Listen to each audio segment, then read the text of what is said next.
शर्मा और आप देख रहे हैं आज का सच। आज हम सीनियर डॉक्टर साहब जीवन मुदगल जी से मिलने आए हैं, डॉक्टर साहब से, और आज उनसे हम जानेंगे कोरोना से आप कैसे प्रिकॉशन ले रहे हैं, कैसे कैसे क्या क्या चीज़ें लेनी चाहिए हमको।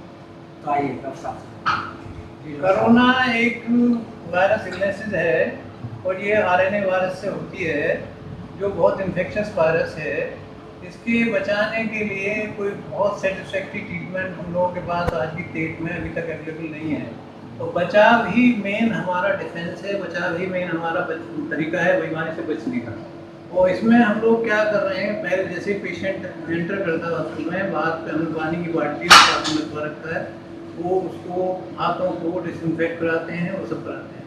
अंदर हाथ धो के, हाथों को चारों तरफ से धुलवा के, कोने से धुलवा के अंदर आने देंगे।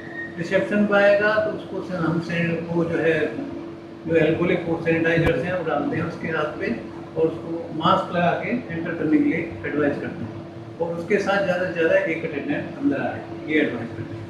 बाकी प्रिकॉशंस में हम ये ले रहे हैं, तो डिसइंफेक्शन कर रहे हैं, सैनिटाइजेशन कर रहे हैं, सोडियम हाइपोक्लोराइड का स्प्रे दिन में 3 बार करा रहे हैं। अस्पताल में बाहर गन भी है हमारे पास और स्प्रे भी रखा है।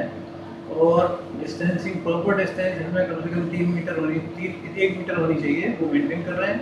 अच्छा ये 2 मीटर हो, पर 2 मीटर में कोई मानता नहीं है, तो 1 मीटर ही रह जाए, यही बहुत है, उसी को मेंटेन कर लें हम।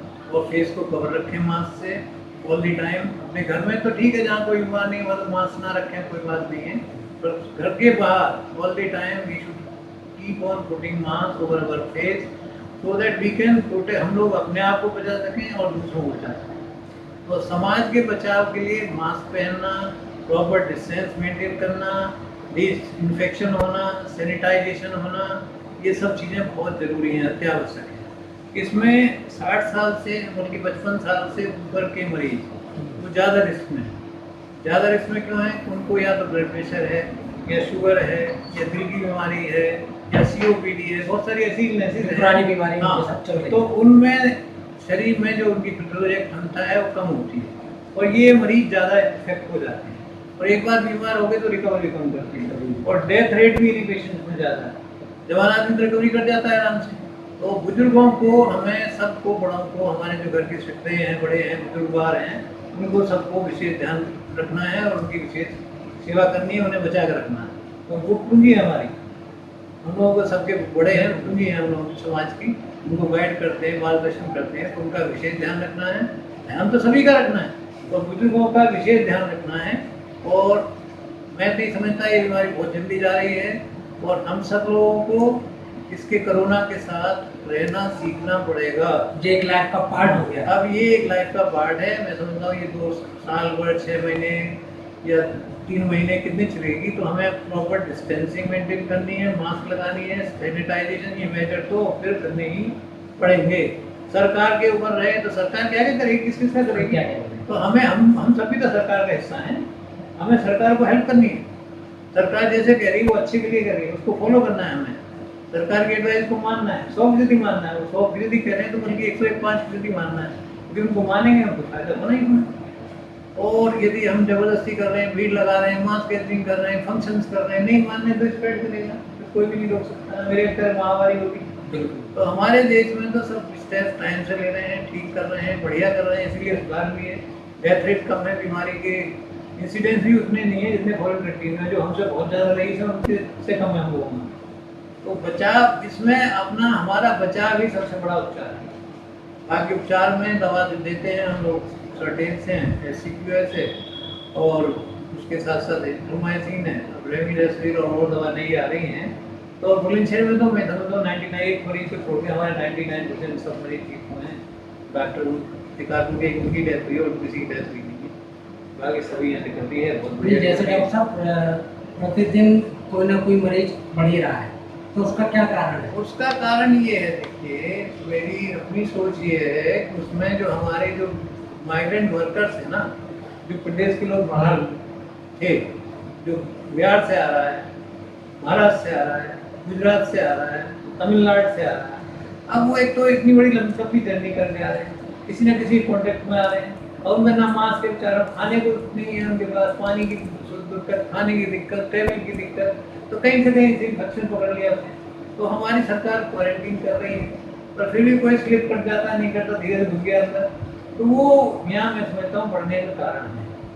और ये अभी ये क्योंकि अभी इनका जो हमारे प्रवासी जो वर्कर्स है ना, उनका इधर से और उधर आवागमन हो रहा है। हमारे यूपी में बहुत ज़्यादा पॉपुलेशन है, 23-24 लाख तो शायद आ गए, योगी जी ने कहा है, और 23-24 लाख में से कुछ तो देंगे ही प्रसाद यहाँ। भाई हमारे हैं, वो तो चैन बढ़ी रही है, हमें हमारे हैं तो हमें उसकी जो परेशानी है वो भी झेलना पड़ेगा।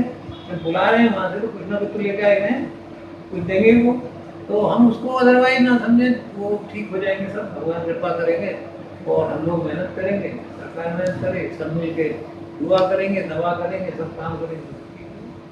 अच्छा डॉक्टर साहब, एक चीज़ और मैं आपसे पूछना चाह रहा था, जैसे कि अभी ये सैनिटाइजर का बहुत ज़्यादा इस्तेमाल कर रहे हैं लोग, अपने घर में भी, ऑफिस में भी, सब जगह अपने पॉकेट में भी रख रहे हैं, तो उसका कोई साइड इफेक्ट्स भी है या फिर ऐसा? नहीं, यदि अल्कोहल बेस्ड सैनिटाइजर रख रहे हैं हम, तो उसमें कोई नुकसान नहीं है, तो थोड़ी देर में हो जाता है। यदि अल्कोहल बेस्ड सैनिटाइजर आप लगा रहे हैं, फ्रीक्वेंटली हैंड वॉश करें या सैनिटाइजर लगाएं, तो उससे ये फायदा है कि आपकी हाइजीन मेंटेन है।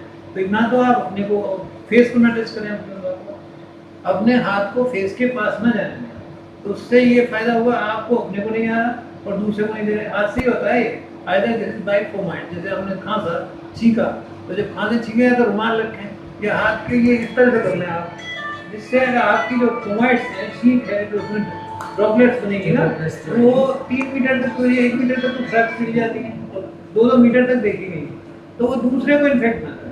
तो एक ये एटिकेट्स भी हमें सुधारने हैं, अपनी जो आदतें हैं पुरानी कि ऐसे खुले में छींक दिया वो ना करें हम लोग, या तो कपड़ा रखें, इसलिए मास्क रख रहे हैं, छींक भी आएगी तो मास्क के अंदर है आपका, और यदि आप ड्रॉप बाहर नहीं जाएंगी, तो धीरे धीरे खांसी भी आ गई तो वो भी नहीं जाएंगी। और यदि मास्क नहीं है तो कपड़ा आप लपेटिए, गमछा लपेटिए, हमारे ट्रेडिशनल है, या तो रुमाल लपेट ले, कुछ ना कुछ करें, मतलब ये है मुंह को खुला ना छोड़ें। हम लोग ये कहते कहते जाति को नहीं मानते ना, अब बहुत सारे इलिटरेट लोग समझते भी हैं, पर सब हमारे भाई हैं, हमें सबको समझाना है। बिल्कुल, लैक ऑफ नॉलेज की कमी है, ऐसा नहीं है, कोई मरना नहीं चाहता, सब जीना चाहते हैं, तो वो यदि उन्हें ज्ञान नहीं है तो हमें उनको ज्ञान देना है, सीख देनी है, शिक्षा देनी है, समझाना है। हमारे भाई हैं, हमारे देश के नागरिक हैं, और सबकी सुरक्षा में सबकी भलाई है, देश की भलाई। डॉक्टर साहब ने आज हमें बहुत अच्छी चीज़ें बताई, कोरोना से कैसे प्रिकॉशन लेना है, किस किस तरीके से, ये एक हमारा लाइफ का पार्ट हो चुका है, तो ये हमको प्रतिदिन इसी तरीके से हमें लाइफ जीनी होगी और इसी तरीके से हमको प्रिकॉशन लेना पड़ेगा। पूरे ध्यान के साथ हम लोग चलेंगे आगे।